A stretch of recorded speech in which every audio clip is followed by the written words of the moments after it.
دوستو، میرا اور آپ کا رب قرآن کریم میں ارشاد فرماتا ہے، ذالک الکتاب لا ریب فیہ، در حقیقت اس کتاب میں کوئی شک نہیں۔ دوستو، کبھی اس کتاب کی جگہ اپنی ذات کی کتاب کو رکھ کے سوچئے گا، آپ کی اس وجود کی کتاب میں بھی اللہ رب العزت نے کوئی شک نہیں رکھا۔ اللہ رب العزت نے کم و بیش 18,000 مخلوقات بنائی، ان 18,000 مخلوقات میں آپ کو اشرف المخلوقات بنایا۔ وہ کیوں بنایا؟ اس کی وجہ کیا؟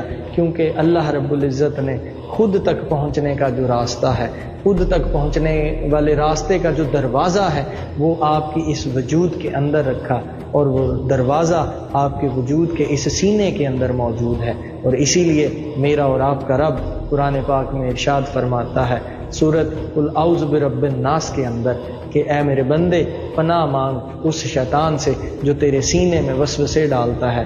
تو آج آپ کو ایک راز کی بات بتاؤں، وہ جو شیطان ہے وہ در حقیقت آپ کے سینے پہ جو دروازہ ہے جو رب کی اور اس کے محبوب کی بارگاہ میں جاتا ہے، اس دروازے پر پہرا دے رہا ہے۔